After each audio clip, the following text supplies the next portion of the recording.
Welcome back, everybody. Thanks for joining me in the record room today. My name is Doug. If you are new to the channel, time again for a fresh batch of reggae vinyl that has been hitting the turntable in recent weeks. I've been taking advantage of the unusually warm and sunny weather around here for this time of the year to get some projects going outside in the yard, pressure washing and that kind of thing. Been going hard at it for days, so definitely feeling like I need to take a break today. Not as young as I used to be, and today is raining anyway, so which we need, so time to take a break. Bit of sad news this week. A few days ago, we lost our longtime pet, Marmalade the cat. You've probably heard her in the background of some of my videos. I think she was in the Third World Spotlight I did recently. Basically made the record room her home. We listened to countless records on the chair over there in front of the turntable with her kind of curled up by my side or pawing or nudging me out of the way to move. Last one we listened to that day was around just before lunchtime. Tatsuro Yamashita Melodies, kind of city pop from Japan from the early 1980s. It's a brand new reissue I just brought in from there not too long ago. Moon record label. Very strong Beach Boys influence on here with the harmony flourishes and the Brian Wilson style falsetto that Tatsuro-san employs every now and then. You can't really find him on, he's very anti-streaming, so you kind of got to track down the physical reissues. But we listened to that. Everything seemed normal. She would still be quite active, want to run around and play every now and then. Then I went outside to do some work for much of the afternoon. We went out to get some dinner and bring it home. Hadn't even had time to eat yet. We were all downstairs and I heard a thump from up here. Came up and found her on the floor over there, right in front of her favorite chair in front of the turntable. So farewell to a good and faithful friend, part of our family for many years. But in some happier news, my dad is continuing to do well in his new place, apart from the occasional hiccup where he does something silly or skips his meals and his blood sugar drops. But other than that, all is looking well.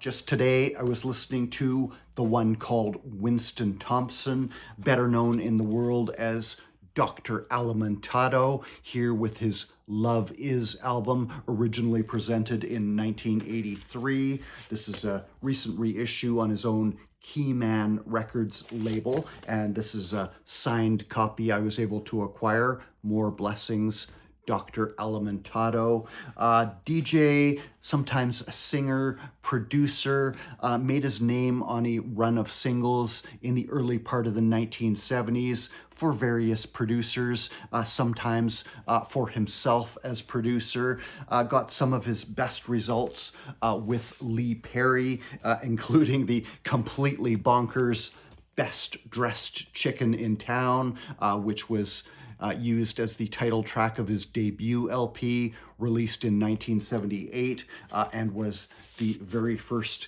LP released on the Greensleeves label, Grell #1, with a striking cover photo by the late, much-missed Dave Hendley. Dr. Alimantado crossed over to the punk audience. He was lauded by Sex Pistols such as Johnny Rotten, and his songs routinely ranked highly by many of the punks. Kind of a psychedelic nature to his music, very eccentric, especially when he's multi-tracking his vocals or dropping sound effects in and out. Very eccentric and off-kilter, became kind of a fixture around London with his locks flowing and his trademark red, gold, and green scarf. But in the closing days of 1976, he was walking in downtown Kingston, had just been to the beach, was feeling in a good mood when a bus swerved struck and dragged him. He's convinced he was targeted because of his locks as a Rasta man.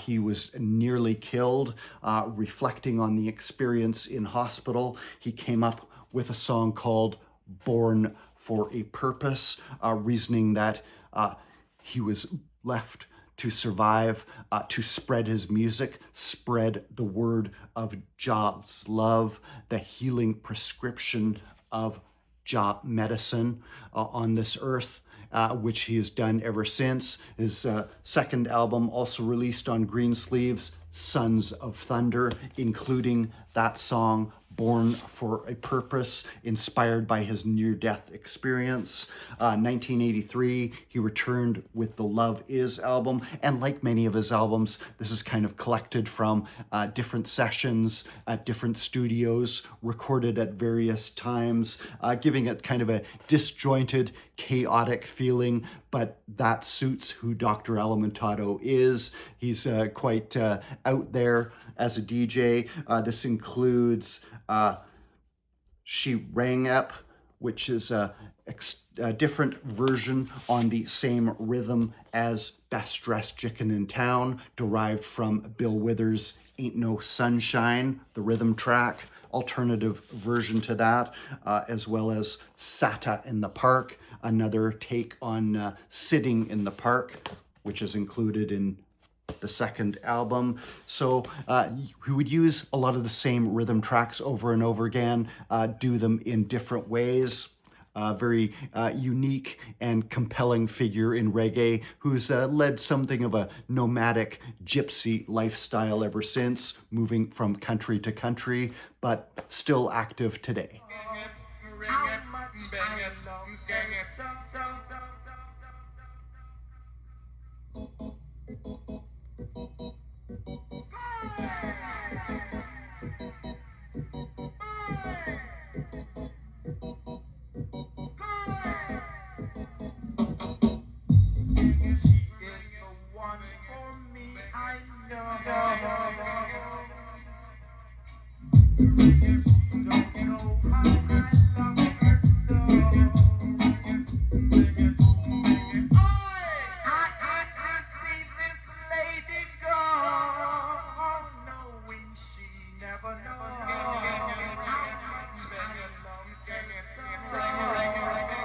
Another recent arrival, Linval Thompson's debut album, Don't Cut Off Your Dreadlocks, originally released in the UK in 1976, brand new reissue from Charlie Records, also out of the UK, kind of red and black marbled vinyl.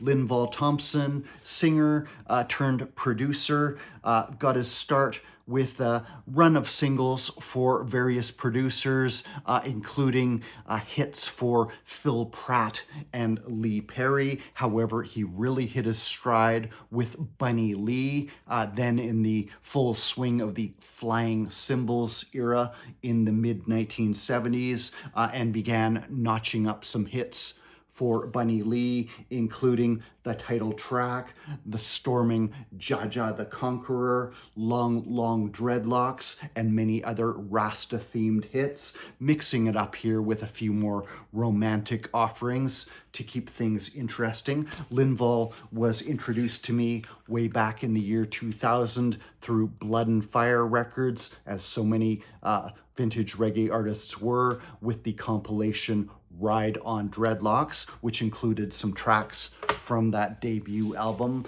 which has been pretty difficult to obtain ever since. Didn't manage to get that one on vinyl, but it has been reissued in a slightly truncated form by Linval himself on his Thompson Sound label. Ride on Dreadlocks, compilation of early Linval material.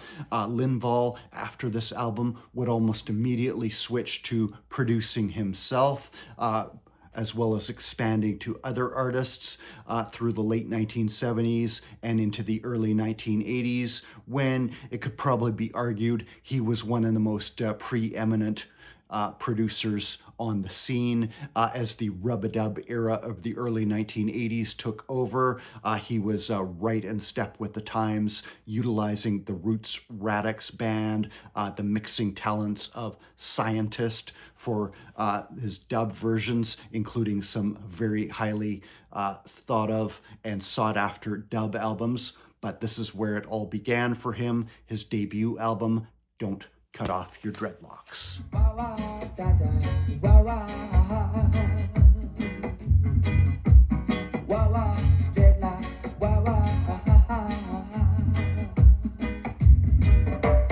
Don't you cut off your dreadlocks, let it go, let it go. Don't you cut off your dreadlocks, let it go till it reach your top. Some boys are dreadlocks, but he played a fool. Some boys are dreadlocks, so Delilah betrayed. Don't you cut off your dreadlocks, because daughter will chastise you. Two surprise reissues that I never thought I would own, long on my wants list, just arrived recently, released within weeks, if not days of each other, both revolving around Jamaican tenor saxophonist Cedric Brooks. Brooks was very influenced by spiritual jazz. He had traveled to the United States, spent some time around Sun Ra's orchestra, incorporating some of their attitudes and philosophies about music, returned to Jamaica where he would record at Studio One, but he was eager to do some work of his own, explore his ideas of incorporating different genres of music within the framework of the African diaspora, a concept that he would come to think of as third world music, reggae itself just being one phase or one facet of that greater story of African music. He had formed a group called the Mystics, which would then merge with Count Ossie's Rastafarian drumming troupe to form the Mystic Revelation of Rastafari, creating the landmark triple LP set Gru Nation, an attempt to reproduce on record the open-ended, sometimes hours or days long Rastafarian Gru Nations, which were drumming and oration sessions, the landmark Gru Nation LP, while continuing to be involved with the Mystic Revelation. Brooks was eager to expand his own ideas of music, less tied to the Rastafarian Nyabingi percussion, still incorporating that, but less theologically tied to Rastafarianism. He would form a group called the Divine Light, which would release one album called From Mento to Reggae to Third World Music, my old CDR copy there. It has been reissued by VP Records a few years back, but only on CD. Only my copy there. However, after that, the Divine Light would change its name to The Light of Saba, recording an album of the same name, released on Total Sounds in 1974, a mixture of jazz with some vocals, reproduction Total Sounds here. This is a brand new reissue from Jaw Fingers, just released this year. Mix of jazz with the peanut vendor rhythm, I believe originally sourced from Cuban melody. Some mento flavors as well as some Rastafarian Nyabingi percussion, but much more expansive sonic palette for Cedric Brooks to expand his musical vision. Cover of Horace Silver's Song for My Father on there as well, drawing directly from jazz. My original CDR copy of that album from way back in the Blood and Fire CD trading days. Hand-printed covers. So nice to have that full album on vinyl. Some of the tracks had appeared on an Honest John's compilation, which used the same cover in the early 2000s, looking at the recordings of The Light of Saba, but not a straight reissue of that album. Light of Saba would go on to release another album in reggae and then Sabebe. Following that, however, Cedric Brooks would organize an even larger group for the one-off album United Africa. Brooks there, resplendent in his dashiki, and again exploring themes of jazz underpinned by heavy levels of Rastafarian percussion. Originally appeared on the Water Lily label, and this was just released by Pressure Sounds, coming back to activity after a bit of a lull for the last couple of years, and coming hot on the heels of the Jaw Fingers reissue of Light of Saba. Still Cedric Brooks, but with an even larger ensemble. Many players on here. The Butler Brothers, Harold and Leslie on organ and piano, the great Ernest Ranglin on guitar, bass, Boris Gardiner and Tony Allen, even Boris Hammond on percussion, and Lloyd Bulwacky Barnes, bizarrely enough. United Africa, this one pretty sought after, as is the original Light of Saba, so nice to have these in circulation again for sure.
Speaking of bass player Boris Gardiner, who featured on that United Africa LP from Cedric Brooks, got one more reissue here featuring him. Can't say the title of this one.